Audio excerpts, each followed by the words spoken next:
yaitu iman. Apa saudaraku? Iman. Ya. Karena firman Tuhan berkata, tanpa iman mustahil berkenan kepada Allah. Jadi kita harus punya iman. Di Ibrani 11 ayat 6 berkata, tetapi tanpa iman tidak mungkin orang berkenan kepada Allah. Sebab barang siapa berpaling kepada Allah, ia harus percaya bahwa Allah ada dan bahwa Allah memberi upah kepada orang yang sungguh-sungguh mencari Dia. Amin. Nah, amin, saudaraku.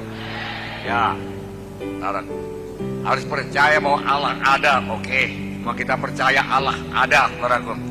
Tetapi Allah juga memberi upah pada orang yang sungguh-sungguh mencari Dia. Amin. Oke. Jadi setiap orang harus memiliki iman. Ada satu pertanyaan. Dapatkah seseorang itu disembuhkan dengan iman orang lain? Dapatkah iman saya menyembuhkan penyakit saudara? Dapat, saudara. Tetapi ini satu pengecualian. Saudara tidak bisa terus bergantung kepada iman saya. Sebab apabila simptom penyakit itu kembali, kalau saudara tidak punya iman, saudara tidak dapat menolaknya, maka penyakit itu akan kembali. Ini yang kerap terjadi kepada anak-anak Tuhan. Sebenarnya dia sudah disembuhkan waktu KKR. Sudah berkurang penyakitnya. Dan dia merasa sudah bertambah baik. Dan dia percaya dia sudah sembuh. Tetapi ketika sampai di rumah atau beberapa hari kemudian, penyakitnya kambuh lagi, saudaraku. Sebaliknya, daripada mengakui firman Tuhan, dia mengakui penyakitnya.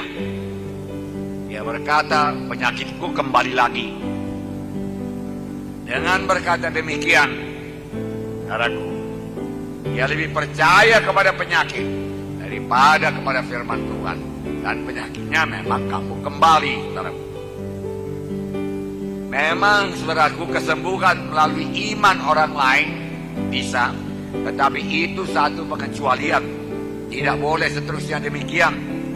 Karena saudara tidak boleh bergantung kepada iman saya untuk keselamatan saudara, untuk ampunan dosa saudara. Saudara harus memiliki iman sendiri. Saudara harus percaya sendiri kepada Injil yang diberitakan kepada saudara. Kemudian saudara mengakuinya dengan mulut saudara, maka saudara akan diselamatkan. Pada waktu setan menyerang saudara, berkata saudara belum selamat, saudara punya pegangan firman Tuhan. Karena saudara dengarkan Injil Tuhan yang benar. Saudara boleh berkata, Tuhan Yesus sudah mati menebus dosaku. Saya sudah terima Dia sebagai Tuhan dan Juru Selamatku. Firman Tuhan berkata, seberapa banyak orang menerima Yesus sebagai Tuhan dan Juru Selamatnya, maka Dia akan selamatkan. Maka saudara bisa berpegang teguh kepada keselamatan saudara. Saudaraku, keselamatan sama sekali tidak bergantung kepada perasaan. Demikian juga kesembuhan sama sekali tidak bergantung kepada perasaan saudara. Iman tidak punya urusan dengan perasaan. Rasa sakit atau panca indera, saudaraku, bukanlah pegangan yang teguh. Firman Tuhan jauh lebih teguh. Haleluya. Saudaraku, banyak anak Tuhan lebih percaya kepada panca inderanya, perasaannya, saudaraku, rasa sakitnya, daripada kesembuhan yang sudah diberikan Tuhan kepadanya. Dan memang kerap kali kesembuhan tidak spontan. Kesembuhan datang berangsur-angsur seturut dengan pengakuan iman kita. Haleluya. Nah, saudaraku, jadi saudara sendiri harus mendengar firman Tuhan. Kemudian saudara tahu bahwasanya oleh bilur-bilur Yesus saudara sudah disembuhkan. Saudara kenal firman Tuhan yang berkata, Akulah Yehova Rafa, Akulah Tuhan yang menyembuhkan engkau. Lalu iman datang daripada mendengarkan firman Tuhan, iman tumbuh dalam hati saudara, saudara mulai percaya kesembuhan saudara dan mengakui kesembuhan saudara, walaupun tanda-tanda secara badani belum genap. Haleluya. Disinilah banyak anak-anak Tuhan saudaraku gagal menerima kesembuhan. Penyakitnya kembali bakal lebih parah lagi, saudara. Saudara,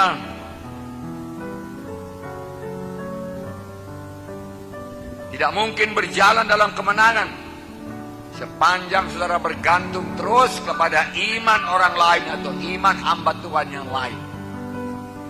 Saudara harus punya iman sendiri, saudara, untuk kesembuhan saudara. Karena kesembuhan adalah untuk setiap orang. Penyakit saudara sudah ditanggung oleh Tuhan Yesus dan adalah hak saudara untuk menerima apa yang sudah disediakan oleh Tuhan Yesus di kayu salib di Golgota. Haleluya. Nah, saudara yang kasih dalam nama Yesus, iman dapat dilihat, saudaraku, dari semua kesembuhan-kesembuhan yang dilakukan oleh Tuhan Yesus dalam Alkitab, saudaraku. Tidak dapat melihat, saudaraku, bahwasanya orang tersebut punya iman. Yesus melihat iman mereka itu lebih dahulu. Banyak pernyataan-pernyataan iman dapat dilihat bahkan dengan mata badani.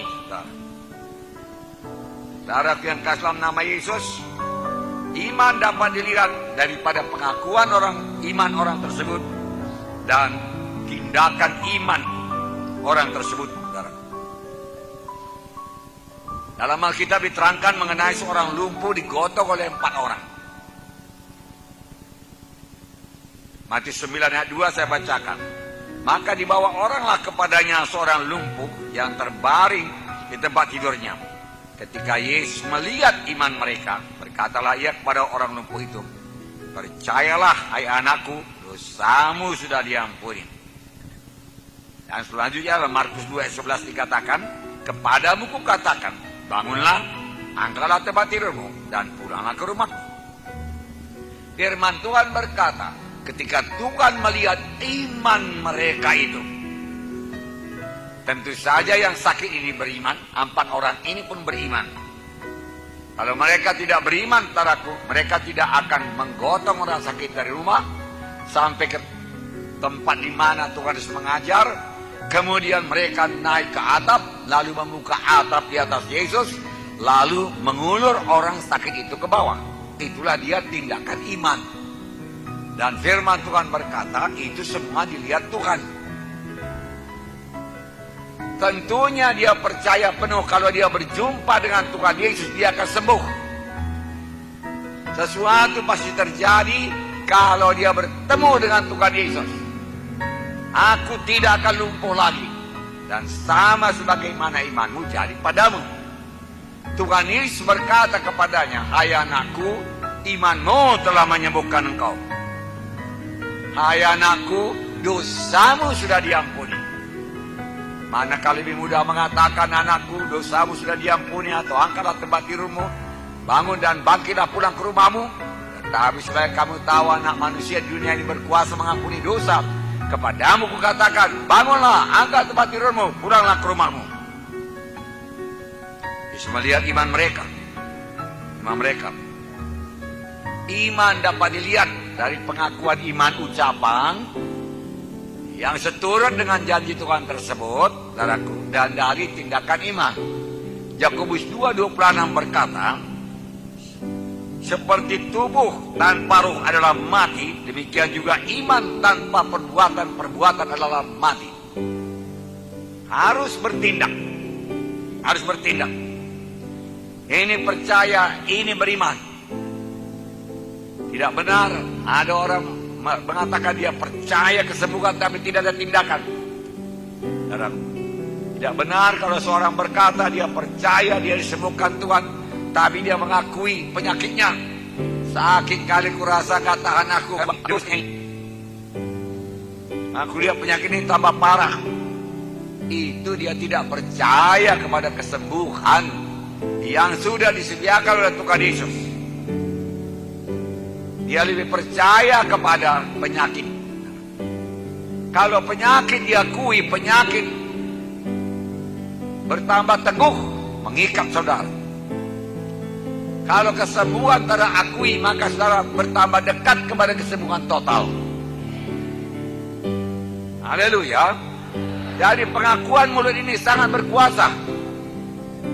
Pengakuan mulut ini sangat berkuasa. Ucapan kita sangat berkuasa. Bahkan nanti kita lihat keselamatan jiwa pun dari pengakuan dengan mulut. Tidak lepas daripada pengakuan dengan mulut. Banyak orang tidak mengerti mengaku sendiri dengan mulutnya. Itu sebabnya dalam sidang kita diadakan altar call, yang mudah-mudahan diikuti oleh gereja lain. Karena kita sudah melaksanakannya sejak tahun, saudaraku, tahun 73, saudaraku. Panggil ke depan, altar call, saudaraku.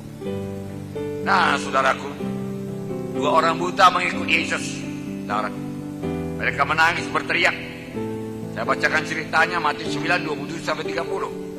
Ketika Yesus meneruskan perjalanan dari sana, jadi Yesus meneruskan perjalanannya keluar kota, 2 orang buta mengikutinya sambil berseru-seru katanya, "Kasihanilah kami, hai anak Daud." Kemudian selanjutnya, setelah Yesus masuk ke dalam sebuah rumah, Yesus sampai ke kampung lain dan masuk ke sebuah rumah. Orang buta itu masih terus mengikut. Bagaimana dia mengikutnya? Boleh jadi dia ikut-ikut suara itu terus. Saudara, walaupun dia buta, saudara, dia ikut terus. Inilah tindakan iman. Amin. Ya. Datanglah kedua orang buta itu kepadanya dan Yesus berkata kepada mereka, "Percayakah kamu bahwa aku dapat melakukannya?" Mereka menjawab, "Ya Tuhan, kami percaya." "Percaya engkau aku dapat melakukannya?" "Ya Tuhan, kami percaya." Lalu Yesus menjamah mata mereka sambil berkata, "Jadilah kepadamu menurut imanmu." Dan sampai sekarang Tuhan Yesus masih berkata, "Jadilah kepadamu menurut imanmu." Saudaraku, penyakit juga, ketakutan juga diucapkan. Maka ketakutan, penyakit bertambah kuat. Lalu jadilah kepadamu menurut imanmu. Maka ketakutan akan bertambah-tambah, penyakit akan bertambah-tambah. Seolah-olah setan, saudaraku, diberikan pintu terbuka buat dia.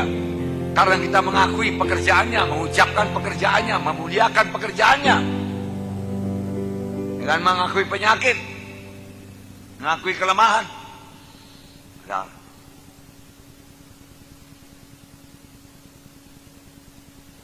Nah, saudaraku, lalu Yesus menjamah mata mereka sambil berkata, "Jadilah kepadamu menurut imanmu." Selalu Tuhan berkata, "Jadilah kepadamu menurut imanmu." Maka meleklah mata mereka, dan Yesus pun dengan tegas berpesan kepada mereka, katanya, "Jagalah supaya jangan seorang pun mengetahui hal ini." Nah, Markus 5 ayat 28 dan 34. Sebab katanya, "Asal ku jamah saja jubahnya, aku akan sembuh."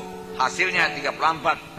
Maka katanya kepada perempuan itu, "Hai anakku, imanmu telah menyelamatkan kau. Pergilah dengan selamat dan sembuhlah penyakitmu." Semua kita tahu ini cerita seorang perempuan yang sudah 12 tahun sakit pendarahan. Sakit pendarahan kepada orang Yahudi merupakan satu hal yang najis. Dia tidak bisa datang ke dekat kerumunan orang banyak. Kalau dia datang kepada kerumunan orang banyak, dia harus berteriak, "Najis, najis, najis." Lalu orang akan menyingkir, saudaraku. Dan sudah 12 tahun, saudaraku, dia berobat dan tidak sembuh-sembuh. Tetapi sudah dia mendengar tentang Yesus, saudaraku, imannya tumbuh. Lalu dia tidak berkata, dia tidak putus asa. Dan berkata, "Penyakitku sudah parah sekali, 12 tahun pun sakit, tidak bisa sembuh juga. Maka kali ini pun tidak akan sembuh juga." Dia tidak berkata demikian. "Kalau aku jamah saja jubahnya, pasti sembuh." Ini lain dari yang lain. Aku akan datang kepadanya. Aku langgarlah peraturan orang Yahudi.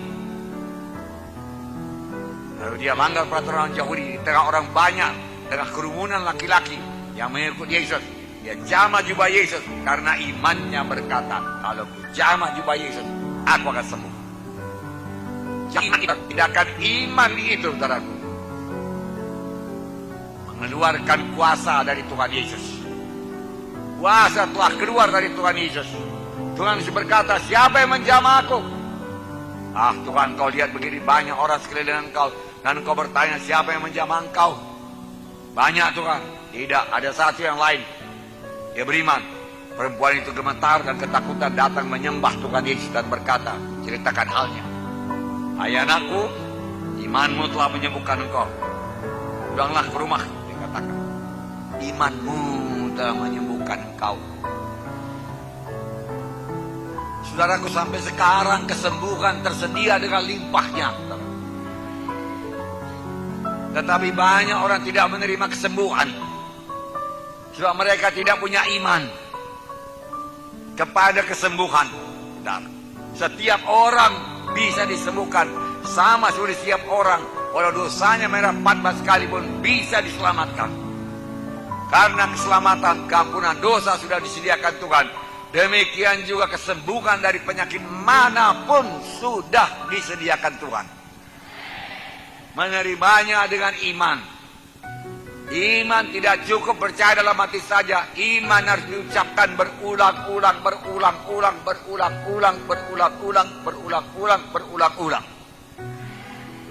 Ucapan iman harus menjadi gaya hidup kita. Bahasa iman menjadi bahasa kita.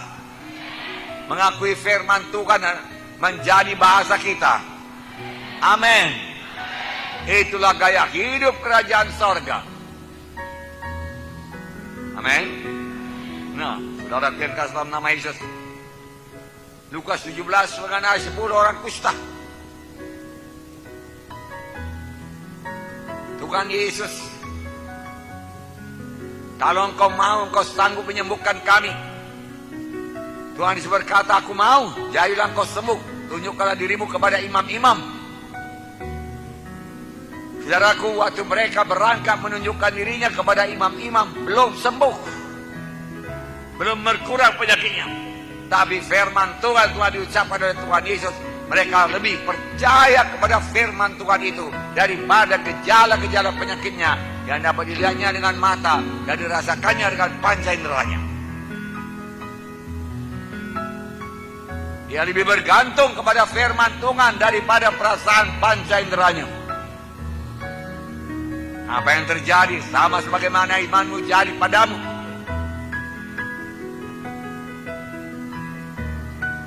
Tentunya mereka saling meneguhkan satu sama lain. Boleh jadi yang lemah, ada yang lemah imannya di antara 10 orang itu. Bagaimana kita menunjukkan diri kita kepada imam? Kita kan belum sembuh. Lihatlah, kusta kita sama sekali belum berkurang. Yang lain berkata, percaya saja kalau Tuhan sudah mengucapkan firman-Nya. Firman yang tidak pernah kembali dengan kosong. Firman-Nya berkuasa. Langit bumi boleh berlalu, tapi firman Tuhan tidak berlalu. Mari kita tunjukkan diri kita kepada imam-imam. Nah, mereka berangkat. Yang seturut dengan pendapat manusia masih lengkap penyakit kustanya. Tapi mereka percaya, mereka mengakuinya, dan mereka mengadakan tindakan iman. Pengakuan mereka dan tindakan iman mereka selalu dihormati Tuhan. Dihargakan Tuhan sampai sekarang. Separuh jalan mereka sudah sembuh. Satu orang karena sukacitanya kembali kepada Tuhan dan mengucapkan syukur. Terima kasih Tuhan Yesus berkata, bukankah 10 orang yang kusembuhkan, mana yang 9 lagi? Kenapa yang satu orang ini saja yang bersyukur? Memang Tuhan suka kalau kita bersyukur kepadanya. Amin. Bersyukur kepada Tuhan buat kesembuhan kita, akan meneguhkan kesembuhan kita. Bersyukur kepada Tuhan buat keselamatan kita, akan meneguhkan keselamatan kita.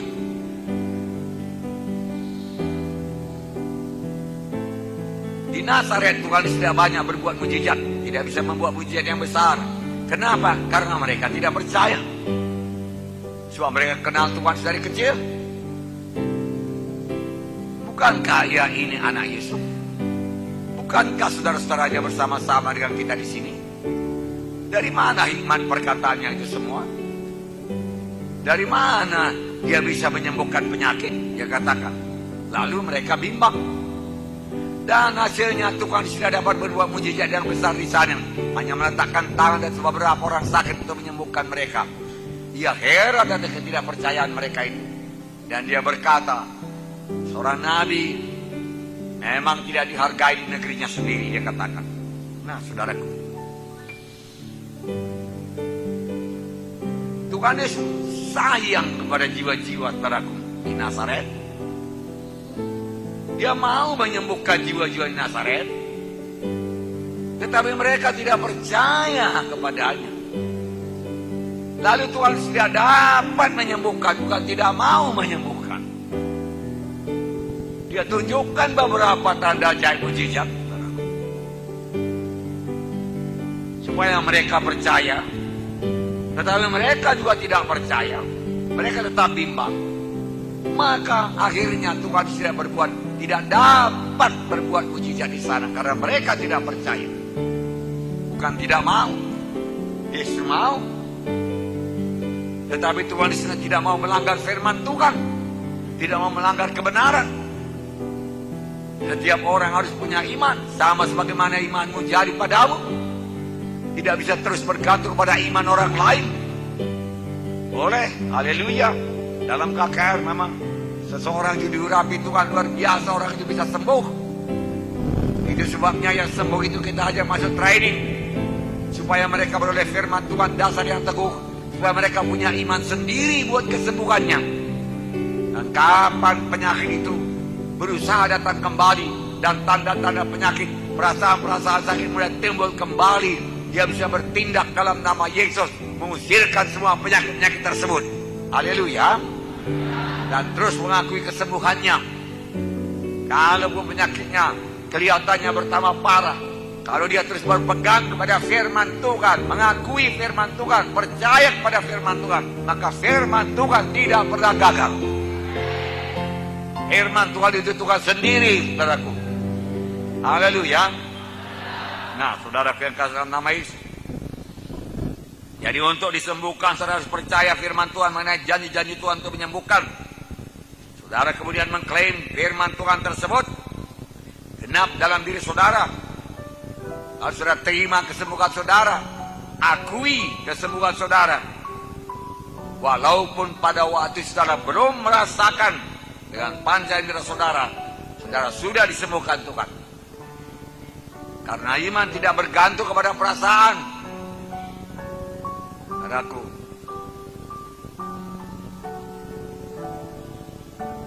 bagi anak-anak Tuhan, saudaraku, kita tidak bergantung kepada perasaan, kita bergantung kepada firman Tuhan. Yang ya dan amin. Firman Tuhan berkata sembuh, sembuh. Firman Tuhan berkata hidup, hiduplah itu, saudaraku. Haleluya. Ya.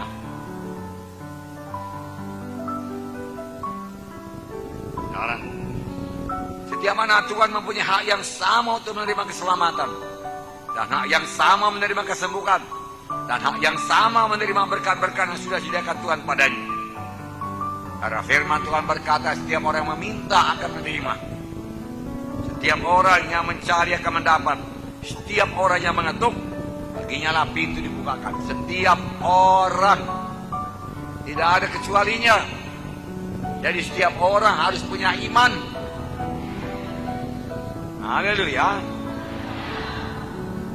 Untuk diselamatkan harus punya iman. Untuk disembuhkan harus punya iman. Untuk diberkati harus punya iman. Haleluya. Alkitab berkata bahwa setiap orang Israel yang telah digigit oleh ular berbisa, sepanjang mereka memandang pada ular tembaga tersebut yang ditaruh di atas tiang, maka mereka akan sembuhkan. Tapi setiap orang harus percaya, dan setiap orang harus bertindak untuk memandang ular tembaga tersebut. Walaupun menurut pikiran manusia tidak ada hubungannya, saudaraku, ular tembaga tersebut ya ditaruh di atas tiang dengan bisa ular tedung yang mulai bekerja dalam tubuhnya. Ini secara manusia. Tapi secara firman Tuhan, terlebih-lebih kepada anak Tuhan, terlebih-lebih kepada bangsa pilihan Tuhan, bukanlah, saudaraku, keadaan alamiah yang menentukan sakitnya atau kematiannya, saudaraku, tetapi, saudaraku, perkara-perkara rohani jauh lebih kuat daripada perkara-perkara alami ini. Amin.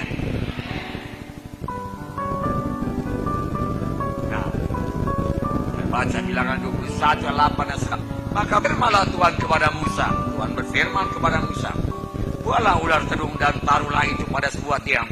Maka setiap orang yang terpagut, jika ia melihatnya, akan tetap hidup. Inilah firman Tuhan. Kerap kali tidak masuk di akal.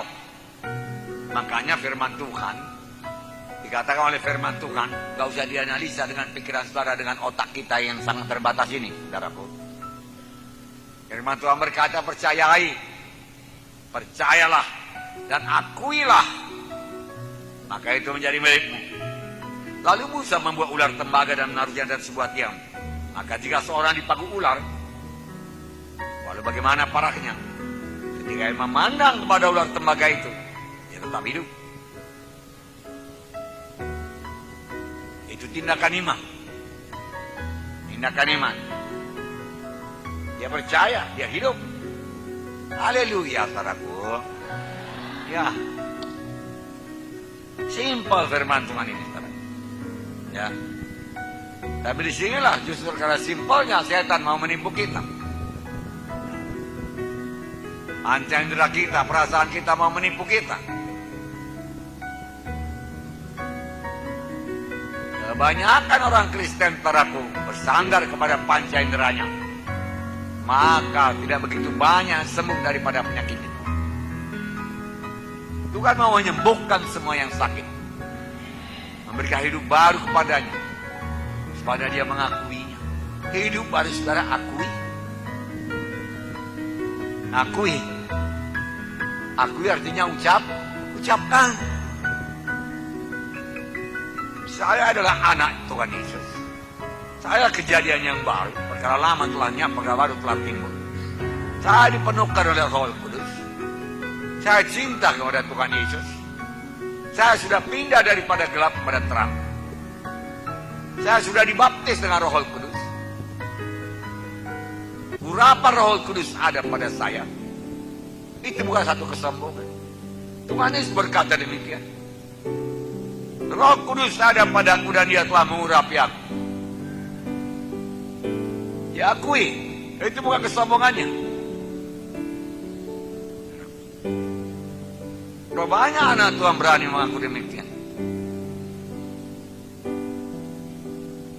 Itu sebabnya banyak kali urapan kita menjadi lemah, karena tidak diakui.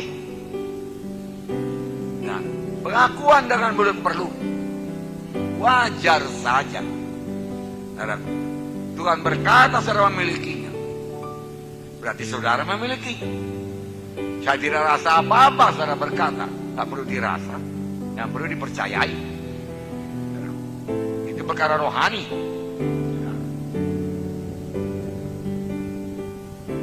Nah,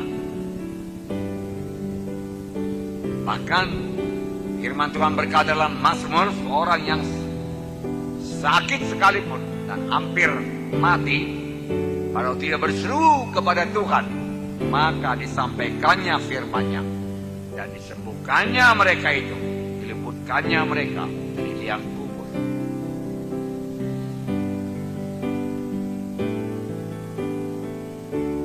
Banyak saya lihat anak-anak Tuhan mengalami ini. Sekiranya dia tidak berseru memanggil nama Tuhan, dia sudah berangkat ke sorga. Tapi karena pada waktu setelah keadaannya gawat, dia ingat Yesus dan dia berseru.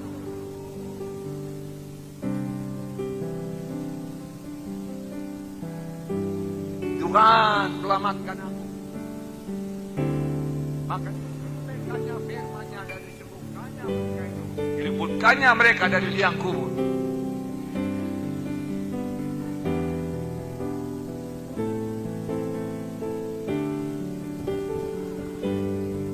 Hidup punya iman.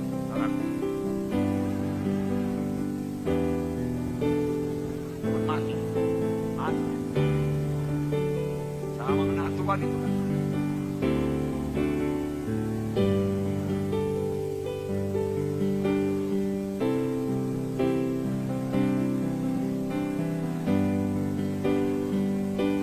Menurut firman Tuhan itu belum bisa.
Orang itu bertambah-tambah pengertiannya, saudaraku.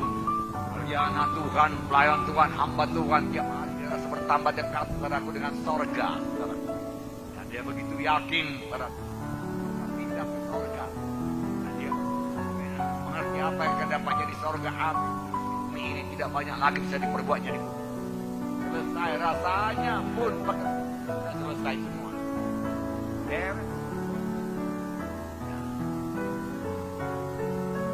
Ibarat pelayanan itu sudah ada yang menggantikan dia.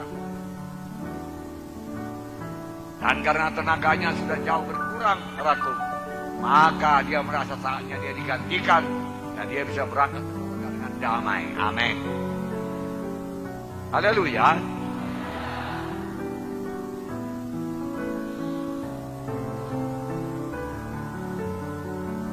Hebatnya, saudaraku, ya. Hebat. Karena memang itu Tuhan berikan kepada kita. Sudah. Bagaimana memperoleh iman kalau begitu? Dengarkan. Ada satu kesalahan besar yang kerap diperbuat oleh anak-anak Tuhan, yaitu mereka berdoa buat iman. Tuhan, berikan aku iman, Tuhan. Berikan aku iman yang teguh, Tuhan. Tidak bimbang aku, Tuhan. Berikan aku iman. Saudaraku, perkara ini jangan dikerjakan dan tidak perlu dikerjakan. Dan tidak ada hasilnya sama sekali. Sebab Tuhan telah menerangkan dalam firman-Nya bagaimana caranya kita memperoleh iman. Roma 10 ayat 17 berkata, sebab iman datang daripada berita dari firman Tuhan. Saudara mau iman, dengarkan firman Tuhan yang benar. Saudara mau iman, belajar, buka kitab saudara. Pakai konkordansi, pakai kamus, saudara. Alkitab, saudara. Pakai. Teliti, saudaraku. Ayat demi ayat. Nah.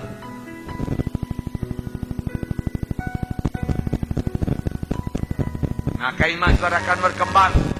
Iman saudara akan teguh. Firman Tuhan.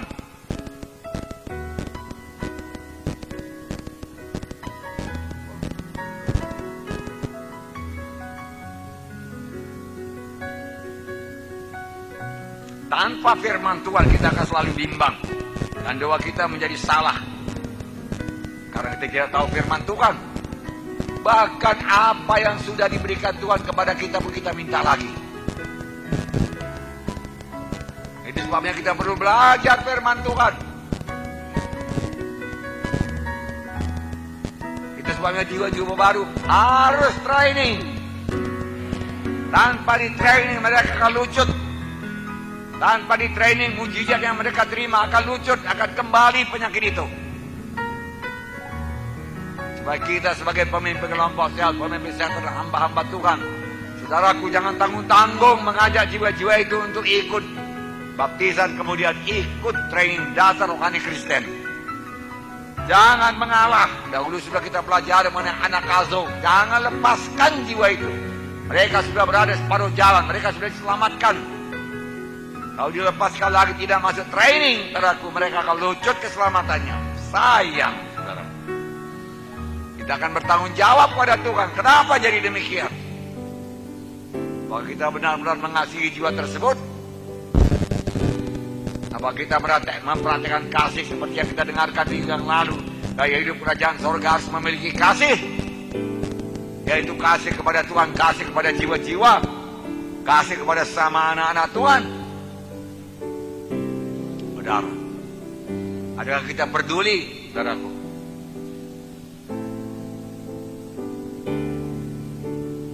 Sebabnya kalau kita sudah bersaksi dan berhasil membawa jiwa itu, saudaraku, kepada baptisan air, pada perdamaian, berdamai dengan Tuhan, kemudian baptisan air, saudaraku, tidak siap pekerjaan saudara, tidak siap. Firman Tuhan juga berkata, jadikan mereka itu muridku. Menjadi murid harus belajar, harus belajar, harus belajar. Saudara juga, walaupun sudah training dasar, harus belajar, belajar, belajar terus. Saudaraku, firman Tuhan. Saudara barangkali bertanya, sampai berapa tahun kami belajar firman Tuhan Pak Munte? Sampai saudara dipanggil ke sorga. Disiplin. Tidak ada anak Tuhan yang berhasil tanpa disiplin. Tanpa disiplin, saudaraku, tidak ada disiplin, saudaraku akan menghancurkan hidup saudara, melucutkan daripada keselamatan. Tidak ada keteguhan dalam saudara. Saudara disiplin hidup saudara, ikut firman Tuhan sungguh-sungguh, saudaraku, saudara. Dan setan tidak suka, saudaraku, saudara hidup benar, saudaraku, di hadapan Tuhan, dan mau mengikut Tuhan sungguh-sungguh, akan banyak, saudaraku, tantangan-tantangan, terangsang setan kepada saudara. Maka saudara akan mengalami banyak keberatan, banyak persoalan. Hati-hati kalau saudara tidak punya persoalan dalam hidup saudara mengikut Tuhan Yesus. Sebab dengan persoalan tersebut, dengan tantangan tersebut, itu kesempatan bagi roh Tuhan untuk membentuk saudara menjadi satu pribadi yang kuat, percaya teguh kepada Tuhan. Daud yang sudah diurapi menjadi raja, saudaraku, tapi tidak terus menjadi raja. Banyak lagi tahun-tahun dilaluinya, tahun-tahun penuh kesengsaraan, tahun-tahun dikejar-kejar, tahun-tahun mau dibunuh oleh Saul, tahun-tahun di mana cemburu Saul kepada dia, ditanggungkan Daud semua, dikejar-kejar, sembunyi di gua-gua. Kenapa tidak jadi raja saja? Kenapa tidak dibunuhnya saja Saul? Dia sangat ahli memainkan pedang, memainkan alih-alih. Sekali sabetan Saul akan mati. Bahkan pada beberapa kesempatan Saul tertidur, Daud datang ke sampingnya, lalu mengoyakkan sedikit punca jubahnya. Daud tidak mau membunuhnya. Kalau dibunuh Daud siap, dia jadi raja. Tapi Daud tidak mau jalan pintas. Bagaimana aku membunuh orang yang sudah diurapi oleh Tuhan? Urapan Tuhan kepada Saul sangat dihargakan oleh Daud. Daud percayakan urapan. Maka banyak tahun-tahun penuh kesengsaraan, penuh air mata. Saudara baca dalam Mazmurnya bagaimana dia menangis.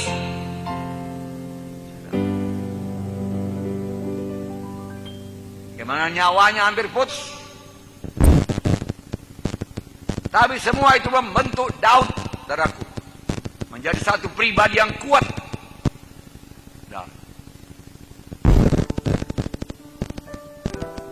Karena sudah dibentuk Tuhan, saudaraku.